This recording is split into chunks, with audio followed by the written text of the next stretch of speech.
by a little bit. Okay, so you agree with Gods? You're feeling it just a little bit? Yeah. No troll, because Gods, you know, he hired me and all that for this, but I do think his takes are usually pretty good. Okay. The only one that sucked is when he thought that Alliance was going to lose, or Complexity was going to lose to LGD at the Shanghai Major. It's the only one that was a bad take by him. I believed in Kyle. Did you really? Yeah. I don't remember that far back. I don't remember how I looked at Complexity back then. They were an okay-ish team. They won a lot of first games, then lost the other two to a lot of good teams. That was the Complexity special. Yeah, they would always take that one game off. Yeah, and then you would think like, wow, Kyle's a genius. And Kyle was a really good offlaner back then. No troll. Yeah. Let's see how the bounty rune split goes. It's actually going to go 3 in favor of Crazy. What? Kind of surprised that Tusk Pango did not fight. I understand not wanting to fight the Jakiro, but so much so you're willing to give up 3 bounties for free at the start? Yeah, that's interesting. Well, I mean, this is part of the problem with one small problem of running a 5 Enigma, right? Yeah. You have no bounty rune presence. And also one of the problems of running, like, trying to go for this, like, Ring of Tarask first build. You're just, I think they're probably loath to trade out regen, right? They're just like, you don't actually have that much. Especially against such a harassment-heavy hero like Jakiro, who is going to force you to burn through that regen.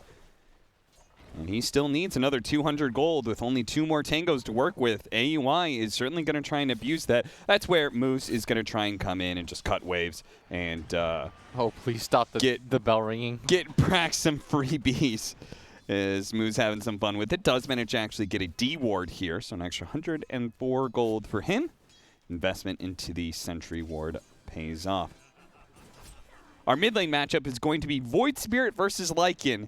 A matchup that I can only assume is purely a CS battle, as is pretty much every matchup against Lycan. You cannot force this hero out of lane. Lycan doesn't die, Lycan doesn't kill you. Yeah. Especially not, like, usually it's like, oh, level 6, he has some kill power, but if Void Spirit is also level 6, and even if he's not, this hero is mobile enough I have to imagine that Lycan is not favored in this matchup. CS-wise? Yeah. You think it'll lose? Yeah, because I think Void Spirit has one of the best animations in the game, like to attack with. He has really high base damage too. So when you get Quelling Blade, you're hitting for like 85. It feels absurd. And then you have an auto nuke that also helps you against the wolves. That almost always secures you the range creep. Yeah, and wolves are very weak at the start. Yeah, they don't really help you CS too much. And they, even if they do help you CS, they're a liability because Bryle might actually just go for the bounty on them and claim extra CS. That is potentially where you could really see the effect of that 6 damage nerf. Is just purely in CS battles like this. Our top lane is the Rubik Centaur opening from Crazy into the Gyrocopter Enigma.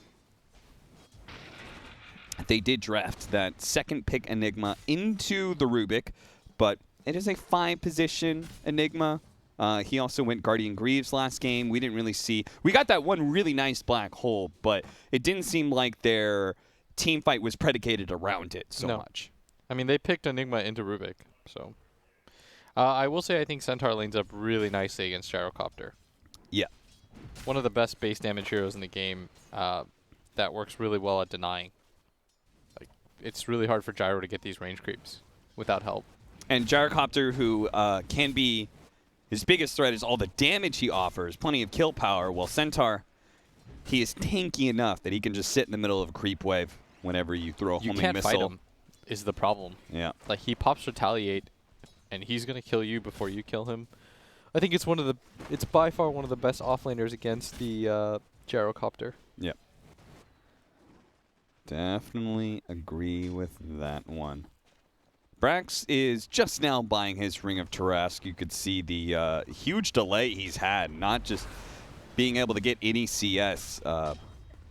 Moose stacking up the waveform is getting him solo experience, still having a hard time getting some of that CS though, because Skeeter is trying to make full use of those illusions. top 3 CS on the board right now. All going the way of CR4ZY. Yes, sir. And I don't think that's too wholly unexpected. I think this is kind of just how I expected this to go. As top lane, CR4ZY does get a kill on the Fear. Yeah, not just leaving an creep score, but That's hero kills. CR4ZY now. with the second first blood of the day. He's been doing a great job. CR4ZY is the new CR4ZY. best player in NA. We'll claim him as one of our own if that's the case. All you have to do is ask. And you will be lit into the kingdom. North America. Yeah, I mean, we're a collection of foreigners anyways that, you know, came for the great dream. And CR4ZY's now here to further partake in this great tradition of being a European and being the best player in NA. Yeah. We do like to import our talent, Did they get don't we? 4? No. No, they didn't. They didn't. Brax got one. That was a I saw the bottle thing, yeah. Yeah. It always throws you off. It's a classic. 3 out of 4. So they've gotten They've got 6 out of 8. out of 8 so Almost far. Exodiad. 75% of bounty runes going in for CR4ZY. That is where part of this very large net worth lead that they're holding. 2K is a lot at 5 minutes. Yeah, it is. Do you like my Exodia idea? You can be honest with me. Oh. No. Well, okay, shit, I don't want to hear more. As top lane, they're going to go on the Rubik, who should be dead for this. It isn't going to be a kill on the Centaur, but still. Tusk, of course, one of the best tri-laners. Attack team is such a good spell. Everybody just gets bonus damage for free. Yeah, they certainly chose a lineup that exploits that quite a bit, too. Yeah, they have Especially a lot of heroes. that dual lane of Tusk Pango can be really scary, but not against the lane they were matched up against. Naga Siren with sitting level 5, 10 armor. She doesn't care about the extra physical damage. She shrugs it off pretty easily, and that's why Tusk is no longer trying to sit there. They do have pretty good ways to kill her, though. Enigma is one of the better ways. The only thing is they don't have the best way to deal with her illusions, I'd say, unless Pango gets a really good start. And I think that's really more about Naga, right? Like, maybe you can kill the main hero, sure, but on average, how good is your lineup at dealing with the illusions? Yeah. And if the answer is mediocre, then your lineup's pretty bad. And I think that's why they decided to take her. It's not like you can't pick any illusion hero just because there's some AoE involved, right? That's not really how that works. Once again, trying to go for the kill onto Moon Meander. Moon Meander trying to escape, but will not. The last shot from Fear rings out true and claims a second kill for Business Associates. CR4ZY's still doing well. Maybe. Oh.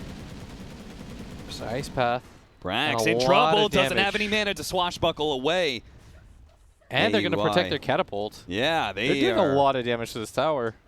If they can get, there's no way they get this tower with this catapult, I think. No, But they're they've gonna gotten deny it low enough that the next push like that with liquid fire, Yeah. they'll easily take it. I will say, taking the enemy safe lane tower and keeping your own outpost in this area is huge. And the reason for that is because eventually what Dire wants to do is they want to mirror what Radiant does. Radiant will eventually take the top tier 1 tower, and Dire want to take the bottom tier 1 tower. And the difficulty with doing this is if you don't also have outpost control on the side, it's really easy for you to just die.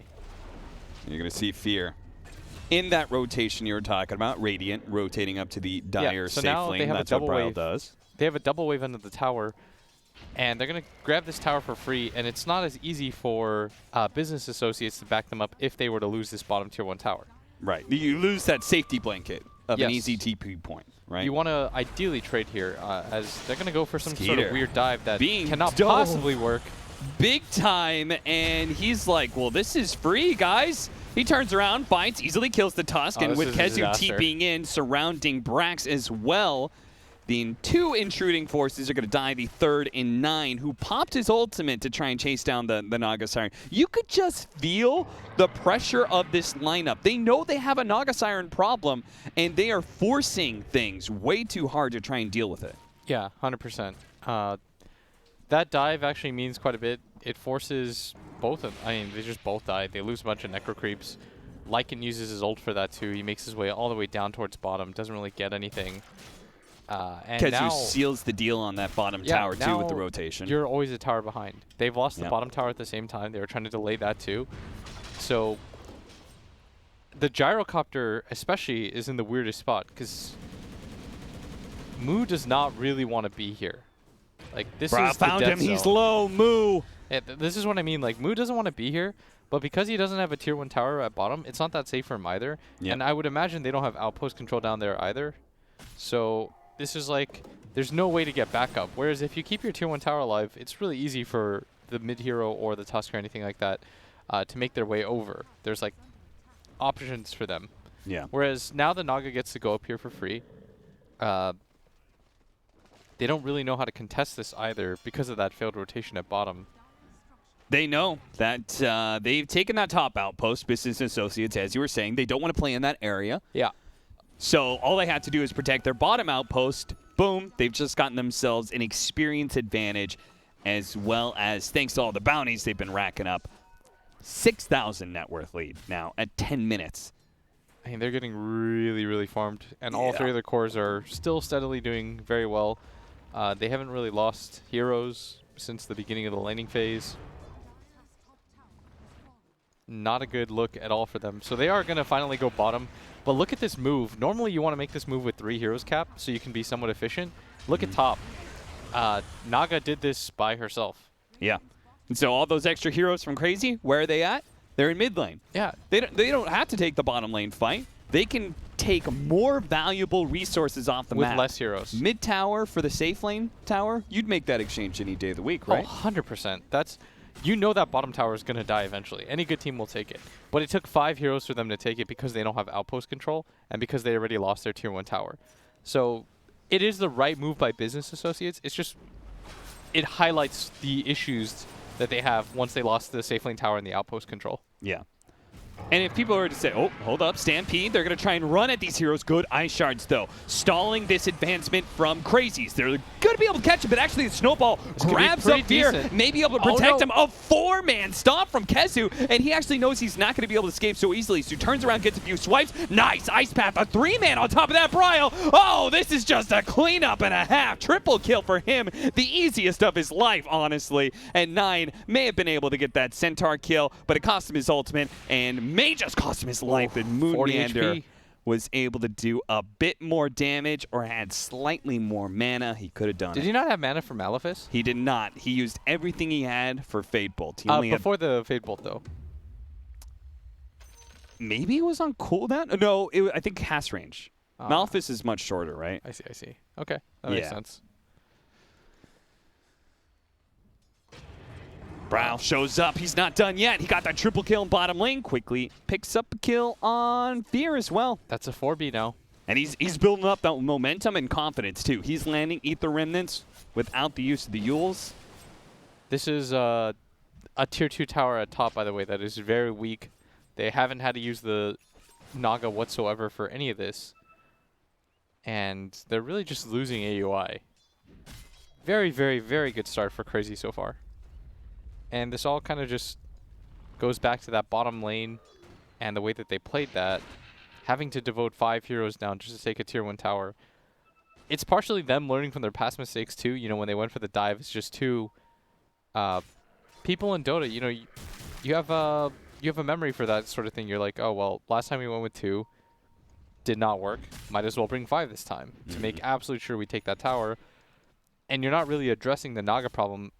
Skeeter already has a Manta style. He's big. Yeah, this is... I mean, this is not just... This is unreal. This is enormous. Stampede going out. Bryle sneaking in through the back lines. He's going to be able to get right on top of Moon with the Malefice stolen by Moon Meander. He sets up the stun of the Ether Remnant, and they easily bring down the carry of Business Associates. Follow that up with the Telekinesis, catching Fear as well, who is not going to be seeing level 6 anytime soon, even though it's 13 minutes into the game. He has... Where can he get a cap? Like, where's he going to... And they lose the tier 2 tower up top during this time. He's got no space to work with. They're playing this for... It's not even really for protect 1. It's more like 4 move around, kill everything in sight, while the 1 kind of just PvEs it up. We're going to watch Moose probably die here, unless he could do some tricky shards plays where he blocks these 2 supports off. But unfortunately, that Ice Path allows them to close the distance. Moon Meander and Stolen Rocket Barrage does a lot of damage. He snowballs. There goes the Ice Shard. Still enough distance for them to pursue, and they'll get it with the Ice Path. 14th kill and an 11,000 net worth for Crazy. Now, Blitz, both you and Gods agreed that Crazy's lineup was better, but you didn't say, like, very definitively. You said, you know, kind of like their lineup a bit more. Why is this looking so one-sided? Outside of the draft, what went wrong for Business Associates in this laning phase? I think the bottom... Okay, so aside from, like, the lanes or whatever, right, that's the product of the draft. Sure. I think the bottom move that they made with 2 and then when they brought the Lycan down really hurt them quite a bit. It stalled their game a lot. Yeah. And then forced them to overcommit to that tower, which loses even more real estate. And then when Brax dies at bottom under the tower, and he's not able, they don't have somebody in position to pull the wave back, they got so much damage on that tier 1 tower. And that also made the game very difficult. There's just like a few... when you draft this kind of lineup where your lanes are going to naturally be weak, you know, you have like Pango Tusk against a Naga, and you've got an Enigma 5, and you have Void Spirit in a matchup where like he's fine in. All of these little things, it's not linear, it's like exponential. Like you mess up once, and all of a sudden like you're losing a lot on the map. Moo, he's trying to get into this. He does have the creep behind him. There is going to be Fear trying to join him, but he's just getting bursted down by so much. He tries to throw out the black hole, but immediately dies. The Song of Siren goes out to try and catch anybody else, and it is going to be the Soul Black Hole from Moon Meander that snatches up Brax, pulls him back into his death. A third death, and maybe a fourth here. Yeah, they're sticking together. This was all supposed to be a bait for 9 to be able to come in and clean up kills, but he didn't get a single one. Everybody survived, including Moon Meander of less than 50 HP. This is getting real miserable. GG, right that's now. it. They're calling calling it. They are Business Associates is tilted out of their minds and out of this game. I don't know if I would have continued to play either. Honestly, like, what is the move at this point? The Naga, you don't have a way to deal with Naga